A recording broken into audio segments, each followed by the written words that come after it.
Gold, trusted gold buyers. మీరు తాకట్టు పెట్టిన బంగారాన్ని విడిపించి ఈ రోజు ఉన్న మార్కెట్ ధరకు కొనబడను.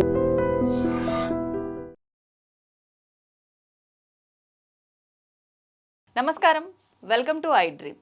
ధర్మ మార్గం విత్ విజిత కార్యక్రమానికి స్వాగతం.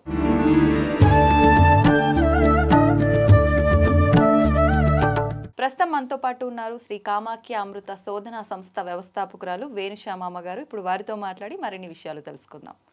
నమస్కారం అమ్మా. అమ్మ, మనకు ఇప్పుడు ప్రస్తుతం ఆషాఢ మాసంలో మనం ఉన్నాము.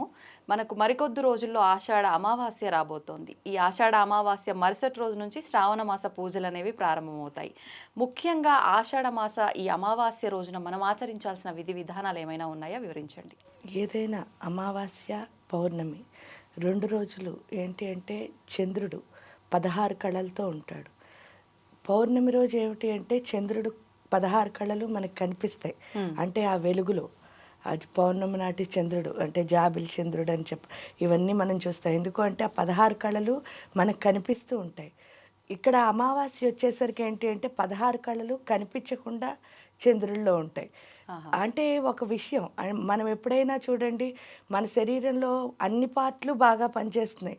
పనిచేస్తున్నప్పుడు ఒక పార్ట్ ఏదైనా పనిచేయకపోతే దానికి చాలా శక్తి ఉంటుంది. నిజం చెప్తే అంటే దాన్ని ఆపేస్తే ఇప్పుడు కళ్ళు లేదా కాళ్ళు ఏది పని చేయకపోయినా సరే ఆ ఎనర్జీ ఎక్కువ అవడం వల్లే ఏమవుతుంది అంటే వాళ్ళని మీరు చూసినప్పుడు వాళ్ళు చాలా గొప్పగా ఉంటారు. అంటే ఒక పార్ట్ ఏదైనా పని చేయని వాళ్ళని.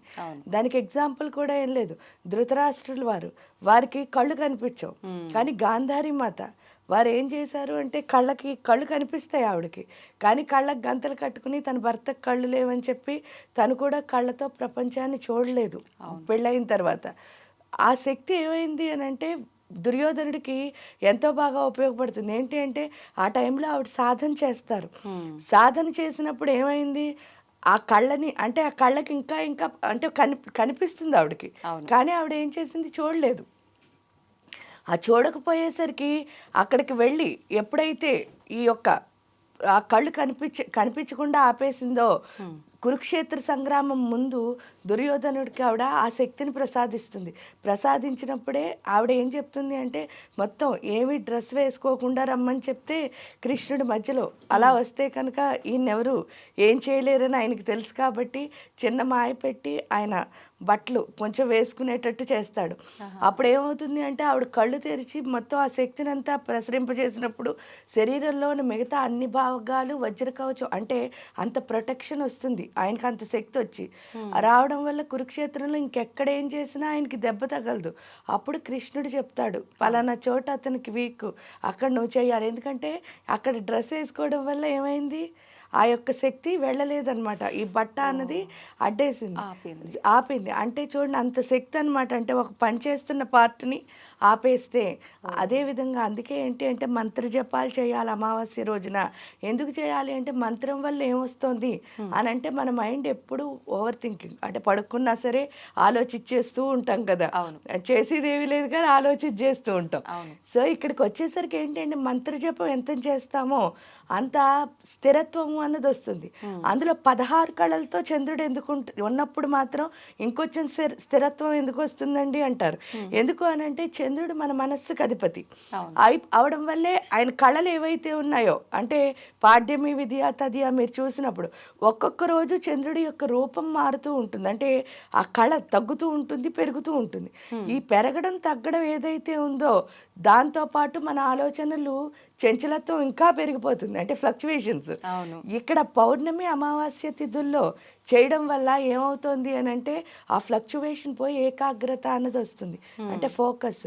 మనం ఎప్పుడైనా సరే దేవత ఉపాసన చేసినప్పుడు దేవత పైన చాలా కాన్సన్ట్రేషన్ అంటే ఏంటి అంటే ఏకాగ్రత అన్నది చాలా చాలా ముఖ్యం. కాబట్టి ఇక్కడ అమావాస్య రోజు చేస్తే ఇందాక చెప్పుకున్నట్టు ఆ పని చేసినప్పుడు అంటే అన్నీ మనకు కనిపిస్తున్నప్పుడు చేస్తే దానివల్ల ఫలితం ఏమిటి అని అంటే కొంచెం ఉంటే అసలు కనిపించిన దాని ఇంకొంచెం ఎక్కువ శక్తి కాబట్టి ఆ రోజు చేస్తే ఇంకా ఎక్కువ ఫలితాన్ని మనం పొందుతాం. అందుకని చెప్పేసి ఆ రోజు సాధన ఏది చేసినా సరే మనకి మంత్రం ఏది ఉంటే అది అన్నిటికంటే మంత్రాలు ఏవి చేస్తే అది గొప్పది. ఈ ఆషాఢ మాసం కాబట్టి వారాహి ఉపాసనకి చాలా పెద్దపీట. ఎందుకు అని అంటే వారాహి నిజంగానే అందే అందిని నమః రుందే రుందిని నమః నా మంత్రంలో అంటే కళ్ళు ఉండాలట, కానీ కళ్ళు పనిచేయకూడదు అంటే మనం చూడాలి. ఆ చూసిన దాన్ని దేనికి తీసుకోకూడదు, మైండ్కి తీసుకోకూడదు. ఎందుకంటే చూసినంతసేపు దాని మీద మనకేం అభిప్రాయం ఉండదు. బుర్రలోకి ఎప్పుడు తీసుకుంటామో అప్పుడే మన అభిప్రాయాలన్నీ మారిపోయి దాని గురించి అక్కర్లేని ఆలోచనలన్నీ వస్తూ ఉంటాయి.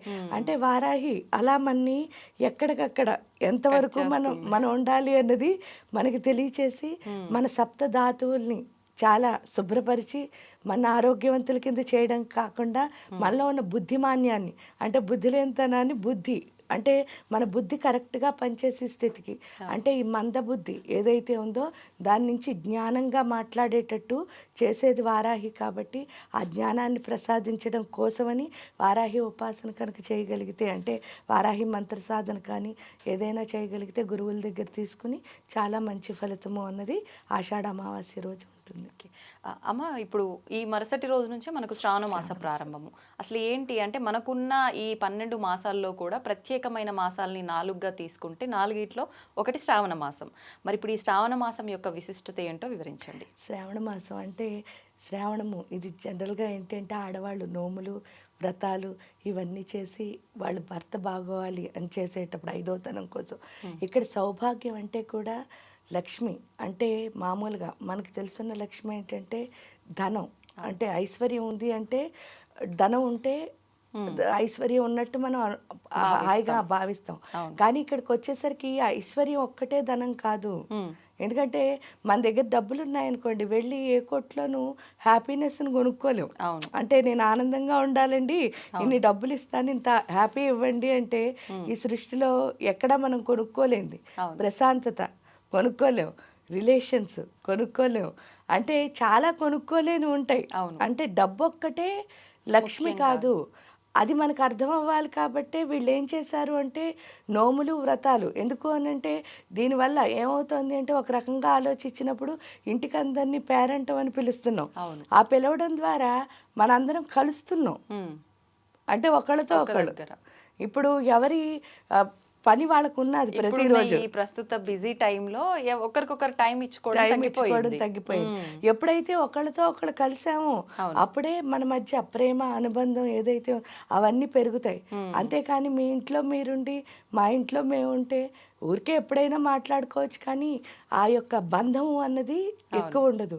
అదే మనం ముఖ కలుసుకున్నప్పుడు ఆ బంధం అన్నది పెరుగుతుంది. కాబట్టి ఈ నోములు వ్రతాలు అని పేరు చెప్పి అందరూ కలుసుకునేటట్టు చేయడమే మన సాంప్రదాయం. దానివల్ల లక్ష్మి అన్నది నిజంగానే వస్తుంది. ఎందుకు అంటే హ్యాపీగా ఉంటే సంతోషమే సగం బలం కదా. ఆ లక్ష్మి ఐశ్వర్యం అంటే ఏంటి అంటే జ్ఞానం ఒక ఐశ్వర్యం, ప్రేమ ఒక ఐశ్వర్యం, విజయం ఒక ఐశ్వర్యం. అన్ని ఐశ్వర్యాలు మన దగ్గరికి వస్తాయి ఈ మాసంలో.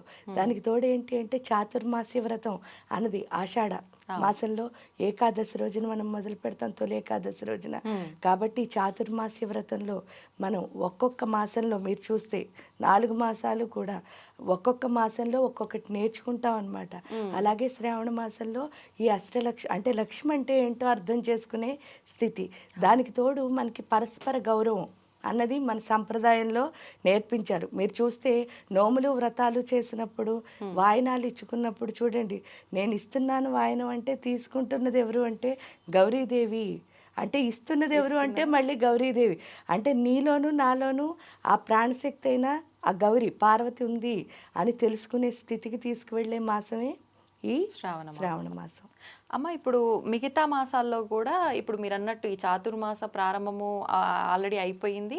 మనకు ఇక్కడే చాతుర్మాస దీక్షల్లోనే మనకు భాద్రపద మాసము, కార్తీక మాసము, శ్రావణ మాసము, ఈ ఆషాఢ మాసము 4 మాసాలు కూడా పూజలు ప్రత్యేకంగా చాలా విశేషం. ముఖ్యంగా తీసుకుంటే కనుక మనకు శ్రావణ మాసం నుంచి ఇంకెక్కువ పూజలు ప్రారంభమవుతాయి. అంటే ఇది లక్ష్మీదేవికి సంబంధించిన ఒక మాసం కాబట్టా, లేదంటే ఎందుకు ఇంత భక్తి శ్రద్ధలతో మనం ఈ మాసం అంతా ఆరాధిస్తాం? మీరు చూస్తే ఒకసారి శ్రావణ మాసంలో మనం లక్ష్మిని గౌరిని కూడా పూజిస్తున్నాం. అవును. మళ్ళీ అక్కడికి వెళ్ళేసరికి ఏంటంటే ఆ భాద్రపద మాసానికి వెళ్ళేసరికి వినాయకుడిని పూజిస్తున్నాం. నెక్స్ట్ మాసం చూడండి, ఆశ్వీజ మాసం, అక్కడ దుర్గా రూపంలో అమ్మవారిని పూజిస్తున్నాం. అంటే లలిత దుర్గా మనం అమ్మవారిని పూజిస్తున్నాం. అవును. తర్వాత వచ్చేసరికి కార్తీక మాసంలో విష్ణువుని శివుణ్ణి పూజిస్తున్నాం. అంటే లక్ష్మి గౌరీ తీసుకెళ్ళి మన ఎవరిలో కలుపుతున్నారు? శివుడు విష్ణువులు. అంటే ఎందుకు చూడండి, లక్ష్మీదేవి విష్ణుమూర్తి యొక్క శక్తి. అవును. ఇక్కడ గౌరీదేవి వచ్చి శివయ్య యొక్క శక్తి. అంటే వాళ్ళిద్దరూ మన ఎక్కడ కలుపుతున్నారు అంటే ఆ తత్వంలో. ఇక్కడ ఆ తత్వం ఏమిటి అని అన్నప్పుడు ఫస్ట్ మాసం మీరు చూసినప్పుడు శ్రావణ మాసంలో లక్ష్మీ అమ్మవారు మనకి ఏంటి అంటే మాయ. ఎందుకు విష్ణుమూర్తి ఏం చెప్తున్నారు? విష్ణు మాయా విలాసిని. విష్ణువు మనకి ప్రతి చోట మాయ పెడుతూ ఉంటాడు. ఆ మాయలో ఒక మాయే లక్ష్మి అంటే ధనం అని. అంటే మనందరం దేని వెనకాల పరిగెడుతున్నాం అంటే ధనం వెనకాల పరిగెడుతున్నాం. కానీ మనకి ఎన్ని లక్ష్ములు ఉన్నారు? అష్టలక్ష్ములు ఉన్నారు. ఆ 8 లక్ష్ములు ఉన్నప్పుడు ఒకే లక్ష్మిని మనం పట్టుకున్నాం. ఆ పట్టుకోవడం వల్ల మనకి జరిగిన నష్టం ఏమిటి అని మనం ఒక్కసారి మనం ఆలోచించుకుంటే, ఫస్ట్ లక్ష్మి చూడండి మీరు, ఆవిడ పేరు ఆదిలక్ష్మి. ఆదిలక్ష్మి అంటే అర్థం ఏమిటి? ఈ శరీరం అన్నది మారుతుంది. భగవద్గీతలో చెప్పు, అమ్మవారి దేవి ఎక్కడైనా త్రిపుర రహస్యం చెప్పండి, శరీరం ఒక్కటే మారుతోంది. కానీ ఆత్మ అన్నది ఏమంటున్నారు? ఈ సృష్టి మొదలైనప్పటి నుంచి ఎండ్ అయ్యే వరకు, మళ్ళీ సృష్టి మొదలైనప్పుడు కూడా ఈ ఆత్మ అన్నది తిరుగుతూనే ఉంటుంది. కానీ శరీరమే 100 సంవత్సరాలకోసారి మనం ఈరోజు బట్టలు రేపు ఎలా మారుస్తున్నామో అలా మారుతోంది అన్నారు. కానీ శరీరానికి ప్రాముఖ్యత ఏమిటి అంటే, ఇప్పుడు పాలు ఉన్నాయి, పాలు కాచాలి అన్నప్పుడు మీరు స్టవ్ మీద పోస్తే పాలు కాగుతాయా? కాగుతాయి. కానీ ఆ పాల వల్ల ఉపయోగం ఏమైనా వృధా అయిపోతాయి. అదే ఒక గిన్నెలో పోసి కాచారనుకోండి, మీరు ఏం చేసుకోవాలంటే అది ఉపయోగపడతాయి మనకి. అదే విధంగా ఇది ఆ గిన్నెలా ఉపయోగపడుతుంది. లోపల ఉన్న పాలు ఏంటి? మనలో ఉన్న దేవత అనే అమృతం, ఆ పరదేవత అమృతం. ఆ శక్తిని మనం నింపుకోవాలి. అదే ఆదిలక్ష్మి అంటే.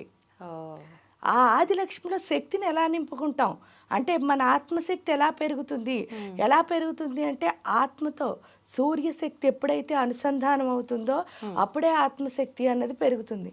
సూర్యుడు మనకి ప్రత్యక్ష దైవం అండి, ఇవన్నీ బాగా చెప్తాం. అంటే కానీ నేచర్లో కలిసిన వాడికి సూర్యుడు ప్రత్యక్ష దైవం. మనం ఎప్పుడు నేచర్లోనే ఉండం కదా. ఎందుకుండరు అని అంటారు. ఎందుకుండరు అంటే, నేను అన్నది ఎంత ఉంటుందో అంత నేచర్ నుంచి మనం సెపరేట్ అయిపోతాం. అంటే ఉన్నాం అనుకుంటూ ఉంటాం, కానీ ఆ శక్తిని మనం ఏం చేయట్లేదు, దానికి ఎగ్జాంపుల్ ఏం లేదు. మీరు నేను ఉన్నాం, ఫ్రీగా మాట్లాడుకుని ప్రేమగా మాట్లాడుకుని నిజంగా మన మనసులో ఉన్నది చెప్పేసుకున్నాం అనుకోండి, మన మధ్యలో ఏ అరమరిక ఉండదు, మీరు నేను ఒక్కటే.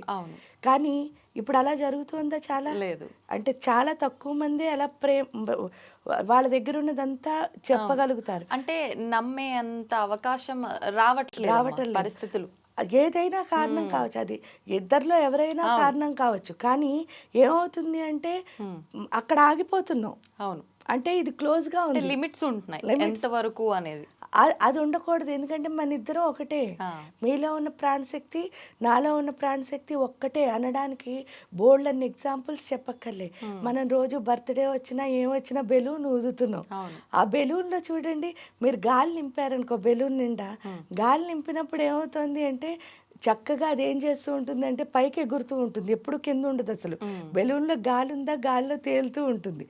కానీ బయట గాలి ఉందా లేదా అది ఎవరికి తెలుసు? ఊదిన మనకి తెలుసు. కానీ బెలూన్కి తెలియకపోవడం వల్ల ఏం చేస్తుంది? భూమిని అసలు చూడదు, ఎప్పుడూ ఆకాశాన్నే చూస్తుంది. అదేవిధంగా ప్రాణశక్తి మనలో ఉన్నప్పుడు ఏమవుతుంది అంటే, నాకంటే గొప్పవాళ్ళు లేరు అని చెప్పి ఎగురుతూ భూమి మీద నుంచున్నా సరే ఎటు చూస్తూ ఉంటాం. దాన్ని కళ్ళు నెత్తికెక్కే అంటారు. ఆ కళ్ళు నెత్తికెక్కి అటు చూస్తున్నాం. కానీ మనం నుంచున్నది ఎక్కడ? భూమిపైనే. అది గుర్తిస్తాం ఎప్పుడు అంటే, ప్రాణం పోయే ముందు కరెక్ట్గా గుర్తుపడతాం ఆకర్షణలు. కానీ అప్పుడు ఉపయోగం ఏమీ లేదు. కాబట్టి ఎప్పుడు అవేర్ అయి ఉండాలి. అంటే ఆ బెలూన్ని చూసి మనం నేర్చుకోవాల్సింది అది. అందులో నేను నింపాను, అలాగే దేవుడు నాలో నింపి పంపించాడు. కాబట్టి నేను ఎప్పుడు నుంచోవాల్సిందైనా, కూర్చోవాల్సిందైనా, పనిచేయాల్సిందైనా, ఇలా మాట్లాడాల్సిందైనా ఇక్కడి నుంచే. అలా చూడక్కర్లే, మన ఇద్దరం ఒకటే. ఎందుకంటే నేను గొప్ప అని నేను అనుకుంటాను, కానీ మీలో గొప్పతనం కూడా మీలో ఉంది. అది గుర్తించగలిగినప్పుడే నేను గొప్ప అవుతాను. అది ఇక్కడ అర్థమయ్యేటట్టు ఎవరు చేస్తారు అంటే ఆదిలక్ష్మి. ఎందుకు అది రావాలి అంటే సౌరశక్తి ఖచ్చితంగా మన లోపలికి రావాలి. దానికి మంత్రం ఒక్కటే సహాయం చేస్తుంది. మనం ఎంత మంత్ర జపం చేస్తామో అంత సూర్యుడితో మనం కనెక్ట్ అవుతాం. ఎందుకంటే ఈ భూమి మీద మనం చూడగలిగే దేవుళ్ళు ఎవరైనా ఉన్నారంటే ముగ్గురు. ఒక దేవుడు సూర్యుడు, రెండో దేవుడు చంద్రుడు, మూడో దేవుడు గురువు. ఈ ముగ్గురిని మాత్రమే చూడగలం. ఇంకెవరు మనకి సాధన చేయగా కనిపిస్తారు. కానీ అందరూ అంత గొప్ప సాధన చేసి కనిపించే వరకు వెయిట్ చేసి ఓర్పు రావాలంటే వీళ్ళ ముగ్గురులో దేవుడిని చూడాలి. అవును. చూస్తే ఈ సృష్టి అంతా ఎవరున్నారు అంటే ఆ దైవమే ఉంది. ఏ రూపంలో అంటే సర్వాంతర్యామి రూపంలో. అందుకే సర్వాంతర్యామి. నా లోపల ఏదైతే ఆత్మ ఉందో అదే దైవశక్తి. అది తెలుసుకునేటట్టు ఆదిలక్ష్మి చేస్తుంది. ఎప్పుడు చేసిందో ఆదిలక్ష్మి మన లోపలికి వస్తేనే, మన ఆత్మశక్తి పెరిగితేనే మన యొక్క దృష్టి విద్య వైపు వెళుతుంది. అప్పటి వరకు మనం అట్రాక్షన్స్లో ఉంటాం తప్ప నిజమైన విద్యకి వెళ్ళము. అవును. ఆ నిజమైన విద్య ఏంటి అని అంటే చూడండి, ప్రతి దాంట్లోనూ నాకు సంబంధించిన జ్ఞానం ఉంది. ఈ సృష్టిలో ఏదైనా సరే ఉపయోగపడేదే. దానికి బోల్డ్ ఎగ్జాంపుల్స్. ఒక పూర్వం గురుకులాలు ఉంటాయి. ఆ గురుకులాల్లో ఒక గురువు గారికి 2 శిష్యులు ఉన్నారట. అంటే చాలా మంది శిష్యులు ఉన్నారు. వీళ్ళిద్దరిని ఆయన ఏం చేశారు అని అంటే వాళ్ళు మెడిసిన్ చేశారు. అంటే గురుకులంలో అప్పుడు ఆయుర్వేదమే కదా నేర్పించేవారు. ఈ ఆయుర్వేద మెడిసిన్ చేసినప్పుడు ఆ 2 శిష్యులకి గురువుగారు ఏం చెప్పారట అంటే, ఒరే బాబు, మీ ఇద్దరే ఇంకా ఫైనల్గా మంచిగా అయ్యారు, మిమ్మల్ని బయటకు పంపి మంచి డాక్టర్ల కింద ప్రపంచానికి నేను పరిచయం చేయొచ్చు, కాబట్టి మీరిద్దరూ వెళ్ళాలి. కానీ ఇద్దరిలో నేను ఒక్కడనే పాస్ చేసి పంపించగలను. ఎవరిని పాస్ చేయాలి అనడానికి ఇంక ఫైనల్గా ఒక టెస్ట్ పెడుతున్నాను. ఈ టెస్ట్లో మీ ఇద్దరిలో ఎవరు గెలిస్తే వాళ్ళు ప్రపంచానికి వెళ్తారు, ఇంకోళ్ళు మళ్ళీ ఇక్కడే ఉండి కొన్ని రోజులు సాధన చేయాల్సి వస్తుంది అని చెప్పేసి గురువుగారు చెప్పారు ఈ శిష్యులకి. చెప్పి ఆయన ఏం చేశారట, ఒక పెద్ద సంచి ఇచ్చారు ఇద్దరికి. చెరో సంచి ఇచ్చి అడవిలోకి వెళ్ళి మీకు వనమూలికలు ఉన్నాయి కదా, ఆకుల్ని ఏరుకుని రండి. ఏం ఆకులు అని అంటే వైద్యానికి సంబంధించిన ఔషధి ఆకుల్ని ఏరుకుని రండి. ఎవరైతే నాకు నచ్చే పని చేస్తారో, అంటే కరెక్ట్ అని నాకు అనిపిస్తుందో వాళ్ళు బయటకు వెళ్తారు అని చెప్పి ఇద్దరికి పెద్ద పెద్ద సంచీలు ఇచ్చారు. సంచీలు ఇస్తే ఫస్ట్ ఒకడేం చేశాట, ఆ సంచి నిండిపోయి రెండో వాడి సంచిని తీసేసుకున్నాడు. రెండో వాడు ఏం చేశాట, అన్నీ వెతికి 2 ఆకులు వాడి చేతిలో జేబులో పెట్టుకుని వచ్చేసాడు, 2 చేతుల్లో పట్టుకుని. వచ్చేసరికి ఈ 2 సంచీలు నింపాడు ఒకడు. రెండో వాడు 2 ఆకులు పట్టుకొచ్చేసరికి గురువుగారి దగ్గరికి వస్తే, ఒరే నీకు ఇన్నెందుకు దొరికాయి, వీడికి ఇన్నెందుకు దొరికాయి అని అడిగారు. అడిగితే 2 ఆకులు తెచ్చిన వాడు చెప్పాట, నాకు ఔషధానికి సంబంధించినవి అసలు ఏమీ కనిపించలేదండి, ఈ 2 తప్ప, అందుకే ఈ 2 తెచ్చాను. ఎందుకంటే నేను మొత్తం గ్రంథాలన్నీ చదివినప్పుడు ఈ 2 నాకు మన వైద్యానికి సంబంధించినవి అని చెప్పారు. చెప్పేసరికి ఫస్ట్ వాడు చెప్పాట, అసలు అడవిలో ఔషధానికి సంబంధించిన మొక్కే లేదండి అన్నట్టు ఫస్ట్ వాడు. ఇంకా నాకు నింపుకొచ్చిన అతను, నాకు ఇంకా ఎక్కడ సంచి లేక నేను తేలేకపోయాను, ఇంకా బోల్డన్ని అక్కడ మిగిలిపోయాయి అన్నట్ట. అనేసరికి అప్పుడు ఏం చేశారు అంటే, ఈ 2 సంచీలు నింపిన వాడిని గురువుగారు అన్నట్ట, నువ్వు ప్రపంచంలోకి వెళ్ళరా, నువ్వు మంచి వైద్యుడు అవుతావు, వీడు ఇక్కడే ఉండి కొన్ని రోజులు నేర్చుకోవాలి అని చెప్పి ఈ 2 ఆకులు తెచ్చిన వాడిని ఉంచేశారట. ఏంటి స్వామి, నేను ఇంచక్క ఫైండ్ చేసి ఇందులో ఈ వనమూలకి ఇది ఇన్ని చెప్పాను మీకు అని అన్నట్ట. అంటే నువ్వు పుస్తకానికి సంబంధించిన జ్ఞానం నేర్చుకున్నావురా, నిజమైన జ్ఞానికి పనికిరానిదేమీ ఉండదు. ఈ సృష్టిలో అన్ని పనికొచ్చేవే, దాన్ని పనికొచ్చేటట్టు చేయడమే జ్ఞానం యొక్క లక్షణం. వాస్తవం. కాబట్టి వాడే విద్యావంతుడు. పుస్తకాన్ని బట్టి దాంట్లో చదివేసి ఇది ఔషధం అని చెప్పకూడదు. అక్కడ వచ్చిన వాడికి ఎలాంటిది వస్తుందో తెలియదు. అవును, తెలిసింది అందుబాటులో ఉంటుందో లేదో తెలియదు. అలాంటప్పుడు నీ దగ్గర ఉన్నదాంతో వాడు జబ్బు తగ్గించాలి. అది డాక్టర్ యొక్క లక్షణం. ఎందుకంటే వచ్చిన ప్రతి ఒక్కడు ఎందుకు వస్తాడు, వైద్యో నారాయణో హరిహి అంటే వైద్యుడిని విష్ణుమూర్తి అని భావించి వస్తాడు. వచ్చినప్పుడు మరి వీని విష్ణువులా బిహేవ్ చేయాలి కదా అని చెప్పి వాడిని పంపించారు. అంటే విద్య అంటే అది పుస్తకం చదివి దాంట్లో వచ్చింది కాదు, దాని ఫ్యాషన్ ఏంటంటే, నాకు ఇది చదవాలని ఉందండి, నేను చదివానండి, నాకు ఇన్ని మార్కులు వచ్చాయండి, ఇది ఫ్యాషన్ అవుతుంది. ప్యాషన్ ఏంటి అంటే, నీ దగ్గర ఏది ఉన్నా సరే అది నీకు సంబంధించిన దాని కింద మార్చేసుకుని అంటే అది నీకు సంబంధం లేని విషయమైనా సరే నువ్వు చేస్తున్న పనిలోకి దాన్ని ఏం చేయాలి, తీసుకొచ్చేయాలి. రావాలి. అది జ్ఞానం అంటే, నిజమైన జ్ఞానం. అది ఒకే ఒక్కడికి అర్థమవుతుంది. అది ఎవరు అంటే ప్యాషన్ ఉన్నవాడికి. ఈ ప్యాషన్కి తేడా అదనమాట. ఇక్కడ విద్య అన్నది ప్యాషన్ ఇవ్వాలి. ఎప్పుడైతే మీరు ఈ శక్తి అన్నది వస్తుందో అప్పుడే ఆ ప్యాషన్ విలువ తెలుస్తుంది. అప్పటి వరకు ఏంటంటే మనం టైర్డ్ అయిపోతూనే ఉంటాం ఇంత పని చేస్తే. కానీ ప్యాషన్ అయిందంటే టైర్డ్ అవ్వం, ఇంకా చెయ్యి అని ఉత్సాహం వచ్చేస్తుంది అనమాట. అది ప్యాషన్. అది విద్యాలక్ష్మి ఇస్తుంది. ఇచ్చిన తర్వాత గజలక్ష్మి. గజము అంటే మీకు తెలుసు, ఏనుగు ఏంటిట అంటే ఎప్పుడు దానికి ఒక పేరు కూడా ఉంది, మదపుటేనుగు అని. అంటే దానికి చాలా అహంకారం ఎక్కువట. ఏంటండి దానికి ఉన్న అహంకారం అంటారు. మనకున్న అహంకారం ఎంత ఉంది అంటే మన కాలు గోరు నుంచి తల వరకు ఎంత ఉన్నామో అంతే. అసమాను నేను అని కొట్టుకుంటూ ఉంటాం. కానీ ఏనుగు అహంకారం అలా కాదట. దాన్ని మహత్ అహంకారం అంటారు. మహత్ అహంకారం అంటే అర్థం ఏమిటి అంటే ఈ సృష్టి అంతా నేనే ఉన్నాను, ఈ సృష్టి మొత్తం నా లోపలే ఉంది అని తెలుసుకోవడం. అంటే ఇక్కడ మీకు అర్థం అవ్వాల్సిన విషయం ఏమిటి అంటే నేను అంటే ఈ కాస్తే. అవును. కానీ భగవద్గీతలో కృష్ణుడు కూడా నేననే చెప్పాడు. అది మహత్ అహంకారం. అంటే ఈ సృష్టి అంతా నేనయ్యే ఉంది, మళ్ళీ ఈ సృష్టి మొత్తం నా లోపలే ఉంది. అదే హ్రీం శ్రీం అంటే. హ్రీం అంటే అర్థం ఏమిటి అంటే ఈ సృష్టి అంతా నేనే ఉన్నానని తెలుసుకోవడం. శ్రీం అంటే అర్థం ఏమిటంటే ఈ సృష్టి మొత్తాన్ని మన లోపలికి తెచ్చి. అది గజలక్ష్మి మనకి తెలియచేస్తుంది. అంటే ప్రతి దాంట్లోనే ఎవరు కనిపించాలి, మనమే భగవంతుడు. అహం బ్రహ్మాస్మి అంటే ఇప్పుడు నాలో భగవంతుడిని చూశాను అనుకోండి, ఆటోమేటిక్ గా మీలో చూడగలుగుతాను. అంతేకాని నాలో చూడకుండా మీలో చూస్తానని పరిగెట్టాను అనుకోండి, ఎప్పుడు ఎందుకు చూడలేను అంటే స్వీట్ గా ఉంటుందని ఎలా తెలిసింది, మనం రుచి చూస్తే. అదే విధంగా దేవుడు అన్నదాన్ని మనం రుచి చూస్తేనే పలానా వాళ్ళలో అంటే ఇప్పుడు ఇందులో దైవత్వాన్ని చూడగలిగితేనే అందులో ఉన్న దైవత్వాన్ని చూడగలుగుతాం. అప్పటి వరకు చూడడం రాదు. అందుకని చెప్పేసి లేకపోతే ఎలా ఉంటుంది అంటే నేను గ్రేట్ అని చెప్పేసి అందరినీ తక్కువ చేసి చూడడం వస్తుంది. ఇక్కడ దైవత్వం చూస్తే ఇంకెవరిని తక్కువ చేసి చూడడం రాదు. ఎందుకంటే ఈ సృష్టి అంతా దేవుడే ఉన్నాడు, అంతా ఒక్కటే. అది గజలక్ష్మి నేర్పిస్తుంది.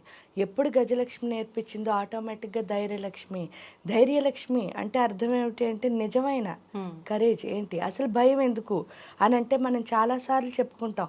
భయం ఎందుకు వస్తుంది అంటే అమ్మ కడుపులో ఉన్నంతసేపు అమ్మతో కలిసి ఉంటాం. ఆ కలిసి ఉండడం వల్ల ఏమవుతుంది అంటే ఆవిడే అన్నీ చేస్తోంది. కానీ బయటికి రాగానే అమ్మని ఎప్పుడైతే అమ్మకి బిడ్డకి ఉన్న సంబంధం ఎప్పుడైతే కట్ చేశారో ఇంత ప్రపంచంలో నేను ఒంటరి, ఆ ఒంటరితనంతో బతకడం వల్లే ఇన్సెక్యూరిటీస్. ఏది చూసినా సరే భయమే. అంటే ఇదేం చేస్తుందో అదేం చేస్తుందో, ఈ మోసాలు ఇవన్నీ ఎందుకు వచ్చాయి అంటే ఇన్సెక్యూరిటీ వల్లే. నేను ఒకదాన్నే. ఎప్పుడైతే ఈ యొక్క దేవత యొక్క శక్తి మన లోపల వచ్చిందని అర్థమవుతుందో అప్పుడు ఇంకా ఇన్సెక్యూరిటీ ఏముంది, ఆ నిజమైన తల్లి తండ్రి ఎవరో తెలిసిపోతుంది. ఎందుకంటే లోపల ఎప్పుడైతే దైవశక్తిని చూడగలిగామో ఈ ప్రకృతిలో ఉన్న ప్రతి దైవంతోనూ కలవగలుగుతాం. అప్పుడు మీరు నా దేవుడు అయినప్పుడు నన్ను మోసం చేయరని తెలిసిపోతుంది కదా. అవును. అంటే ప్రకృతి అంతా దేవుడిని చూసినప్పుడు దేవుడు ఎప్పుడు భక్తుడిని మోసం చేయడు. ఇక్కడ అది ఎప్పుడు అర్థమైందో పూర్తిగా ధైర్యంతో ముందుకు వెళ్ళగలుగుతాం. అది అయిన తర్వాత వచ్చే ఆవిడ సంతానలక్ష్మి. ఇక్కడ సంతానలక్ష్మి అంటే కూడా మనకి చాలా నానుడు ఏంటంటే ఎక్కువ మంది పిల్లలు ఉంటే ఆవిడ సంతానలక్ష్మి అండి అని చెప్పి మనం చెప్పుకుంటూ ఉంటాం. కానీ ఇక్కడ పూర్తి నిజమైన అర్థం ఏమిటి అంటే సంతానలక్ష్మి అంటే మనకి పిల్లలు పుట్టడం కాదు, మనం అమ్మ అవడం వేరు, పిల్లలు పుట్టడం వేరు. అమ్మ అవడానికి పిల్లలు పుట్టడానికి వ్యత్యాసం ఏమిటి అంటే అమ్మ అంటే ఎలా అవుతుందంటే తల్లి అవగానే స్వార్థం వస్తుంది అంటారు మీరు చూస్తే. అంటే ఆ పిల్లే నాది. కానీ ఇక్కడ నిజమైన తల్లి ఎప్పుడు ఏంటంటే అంటే అందరూ నా బిడ్డలే. అది ఎప్పుడు వస్తుంది అంటే రియలైజ్ అయితేనే వస్తుంది. అంటే ఈ సోల్కి ఏం రావాలి అంటే రియలైజేషన్ రావాలి.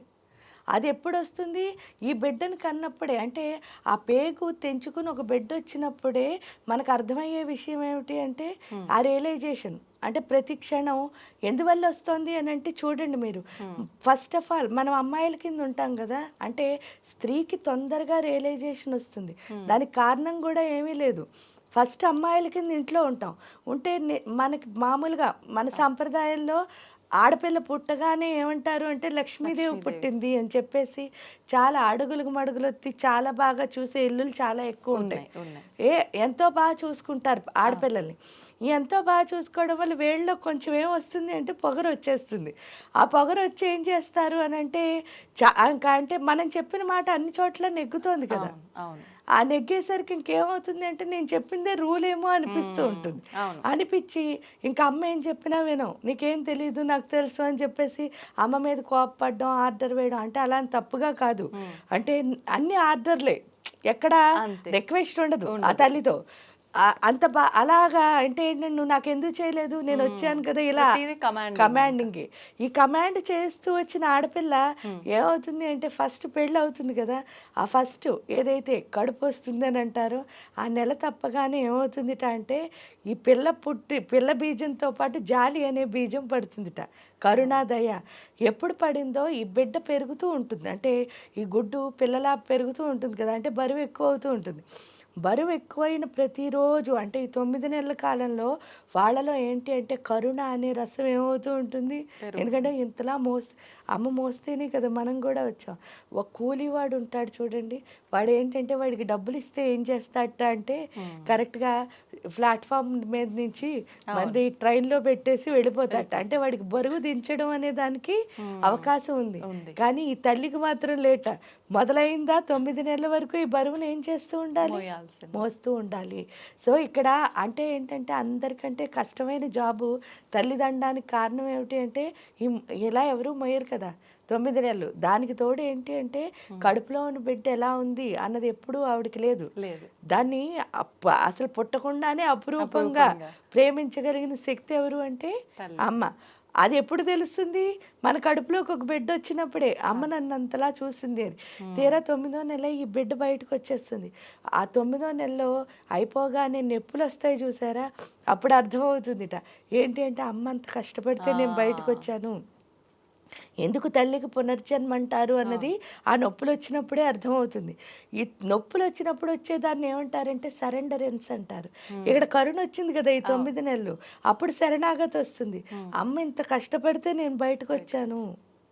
ఆ శరణాగతి కాస్త ఈ పిల్ల పెద్ద ఊరుకోదు కదా, మళ్ళాగే కమాండ్ చేస్తుంది, ఆర్డర్ చేస్తుంది, అన్నీ చేస్తూ ఉంటుంది. చేస్తున్న ప్రతిరోజు వచ్చేది ఏంటంటే నేను అమ్మ దగ్గర చేసిన తప్పులు ఏమిటో అర్థమవుతూ ఉంటాయి. దాన్నే రియలైజేషన్ అంటారు. ఆ రియలైజేషన్ ఎప్పుడు వస్తుందో అప్పుడు ఏమవుతామంటే నిజమైన అమ్మ అవుతాం. ఆ నిజమైన అమ్మ అవడం అంటే అది ఒక్కసారి కనుక ఆ నిజమైన అమ్మ కనుక మనం అయ్యాము అంటే ఈ సృష్టిలో కనిపించే ప్రతి దాన్ని, ఈవెన్ మనం చేస్తున్న పనితో సహా ప్రతి దాన్ని ప్రేమించడం, గౌరవించడం వస్తుంది. అవును, ఇంకేమీ రాదు, ప్రేమించడం, గౌరవించడం ఒక్కటే వస్తుంది. అదే సంతాన లక్ష్మి అంటే. ఎప్పుడైతే మీరు అంత ఇష్టంగా గౌరవంగా ఒక పని చేస్తున్నారో మీకు వచ్చేది ఎవరు, విజయలక్ష్మి. అందుకే ఆవిడ విజయలక్ష్మి అయింది. అంటే లైఫ్లో ఏ పని చేసినా సరే ఇష్టంగా గౌరవంగా చేస్తే చాలు విజయం సిద్ధిస్తుంది. ఎప్పుడైతే ఆ విజయం అన్నది సిద్ధించిందో తర్వాత వచ్చే ఆవిడ విజయం అంటే ఏంటో కూడా లేదు, మీ కమిట్మెంటు ఏ విజయం. ఎందుకంటే ప్రతి క్షణం మీరు డెడికేటెడ్గా ఎంత కమిట్ అయి చేస్తున్నారు అన్నదే విజయము. మన చేతుల్లోనే ఉంటుంది, ఇంకెక్కడా ఉండదు విజయం అంటే. మనకు విజయం రావాలి అంటే మనమే కష్టపడాలి. అంటే మనం ప్రత్యేకించి ఏదో హడావిడి చేయవలసిన లేదు, మన కష్టమే మన విజయం. పైగా ఏంటి అంటే చాలా మంది చూడండి నన్ను వాళ్ళు తొక్కేసారు వీళ్ళు, అసలు అది అవ్వదు. ఎందుకు అవ్వదు అంటే మీరు నిజంగా కనుక ప్యూర్గా మీరు చేస్తున్న పనిని ఇష్టపడ్డారు అంటే మీ సృష్టిలో ఎవరు ఎందుకు తొక్కలేరు అంటే అరచేయిని అడ్డుపెట్టి సూర్యుడి కాంతిని ఆపేద్దాం అనుకుంటే మనం ఆపేయగలవా? మూర్ఖత్వం అవుతుంది. అదే విధంగా పొయ్యిలోంచి పొగ వస్తుంది అనుకోండి, మనం ఇలా గుప్పిళ్ళలో బంధిస్తామంటే అవ్వదు. అంటే ఈ సృష్టిలో బంధించలేనివి చాలా ఎలా ఉన్నాయో అదే విధంగా మీరు డెడికేటెడ్గా పనిచేస్తే ఆ షైన్ ఆపగలిగిన శక్తి సృష్టిలో ఎవరికి లేదు, ఈవెన్ మీకు కూడా. మీరు కామ్గా కూర్చుందాం అనుకున్నారు ఇంట్లో, కానీ సడన్గా ఎవరో వచ్చి మిమ్మల్ని బయటకు తీసుకొస్తారు. ఆ బయటకు తీసుకొచ్చింది ఈ రోజు వరకు ఏమవుతూ ఉంటుంది, అది మీకు తెలియకుండా కంటిన్యూ అయిపోతూ ఉంటుంది. అవును, అంతేనా? అంతే. అంటే ఆ షైన్ మిమ్మల్ని ఆగనివ్వదు. ఎందుకు అంటే సూర్యుడు కాంతి ఎలా అయితే ఆపలేమో, అవును, ఆ యొక్క ఏదైతే ఉందో ఆ కాంతిని ఎవరు ఆపలేరు. కాబట్టి మనం చేయాల్సింది డెడికేటెడ్గా ప్రేమిస్తూ చేయడమే, అంతే విజయం వచ్చేస్తుంది. ఆ విజయలక్ష్మి అంటే అదనమాట. అక్కడికి వెళ్ళిన తర్వాత పూర్తిగా అర్థమవుతుంది, ఈ సృష్టిలో నన్ను ఎవరు ఆపలేరు, ఈవెన్ నేను కూడా ఆపుకోలేను. మీరు చూడండి, జీవితంలో చాలా చెయ్యొద్దన్న పనులే చేయాల్సి వస్తుంది. అవును, తెలిసి కొన్ని, తెలియక కొన్ని, కానీ దానివల్ల మనకి ఎంతో మంచి జరుగుతూ ఉంటుంది. దానికి కారణం ఏంటంటే విజయం వరించే టైం కనుక వస్తే ఎవరు ఏం ఆపలేరు మనతో సహా. అది అక్కడ మనకు అర్థమైపోతుంది విజయలక్ష్మి వల్ల. ఎప్పుడు అర్థమైందో నెక్స్ట్ ధాన్యలక్ష్మి. ధాన్యలక్ష్మి అంటే అర్థం ఏమిటి అంటే ధాన్యం అంటే అర్థం ఏమిటి, రైతు. ఆ రైతు పని ఏమిటో చూడండి. రైతు ఎప్పుడు ఆయన కోసం ఆయన పండించుకోడు. మీరు చూస్తే ఆయన మనందరి కోసం పండిస్తాడంటే నిస్వార్థం. అక్కడ నేర్చుకోవాల్సింది అంటే స్వార్థం లేనితనం. ఇక్కడ నిస్వార్థంగా ఏం చేయాలండి అంటే ఆయన గింజల్ని ఏం చేస్తున్నాడు, పంచుతున్నాడు. అంటే ఏ గింజ అయినా పండించినవాడు ఆ గింజల్ని పనిచేస్తున్నాడు. ఇక్కడ మనకు వచ్చిన గింజలు ఏమిటండి అంటారు, విజయం వల్ల వచ్చేది ఏమిటి అంటే అనుభవం అన్నది వస్తుంది. అంటే మీకు మెళకువలు తెలుస్తాయి. అవును, ఆ మెళకువలే అంటే మీ అనుభవాల సారమే ఏమవుతుంది, జ్ఞానం అవుతుంది. అంటే మనకు తెలిసిన జ్ఞానాన్ని నలుగురికి చెప్పాలి అంటే పంచడమే. ఇక్కడ మనకేం తెలిసిందో దాన్ని చెప్పేయడమే. చెప్పేస్తే చాలా మంది అక్కడే ఫెయిల్ అయిపోతారు. ఎలా అంటే మనకు తెలుస్తున్నది ఎవరికి చెప్పకూడదు అనిపిస్తుంది. ఇప్పుడు మీ ఇంకోళ్ళ దగ్గర నుంచి నేర్చుకోవాలనుకోండి, అయ్యో నాకేం తెలియదు అనుకుంటారేమో అని చెప్పేసి ఈ రెండే మన ఎదగకపోవడానికి కారణం. ఎందుకంటే దేవుడు మాట ఇచ్చింది ఎందుకు, మనకు తెలుసున్నది చెప్పడానికి, తెలియంది నేర్చుకోవడానికి. ఈ రెండు చేయనప్పుడు ఇంకా ఆ మాట విలువ లేదు. కాబట్టి అందులో ఇంకోటి కూడా చెప్పాడు, విశ్వవర్ధనంబు విద్యాధనంబురా. అంటే మనం ఎంత స్ప్రెడ్ చేస్తే అంత ఏమవుతుంది, మన లోపల వృద్ధి చెందుతుంది. అదే దాచేసుకున్నాం అనుకోండి ఇంతే ఉండిపోతుంది. ఇక్కడికి వచ్చిన తర్వాత అది అర్థమవుతుంది ధాన్యలక్ష్మి వల్ల. అంటే నేను ఎంత స్ప్రెడ్ చేస్తే నాకు అంత విద్య అన్నది అంటే జ్ఞానం అన్నది వస్తుంది. తవ్వుతూనే శివలింగం సరే దాన్ని అట్లా కప్పేసేయండి, చూపించదండి. మూర్తి పూజ కాదు, సాక్షాత్ బ్రజేంద్ర నందన భగవాన్ ఉన్నారు మూర్తులు. ఏమీ ఆశించకుండా ఆరాధించే వాళ్ళు కూడా ఉన్నారా ప్రభుజీ? నిజమైన భక్తి అంటే మనకు తెలియదు కాబట్టి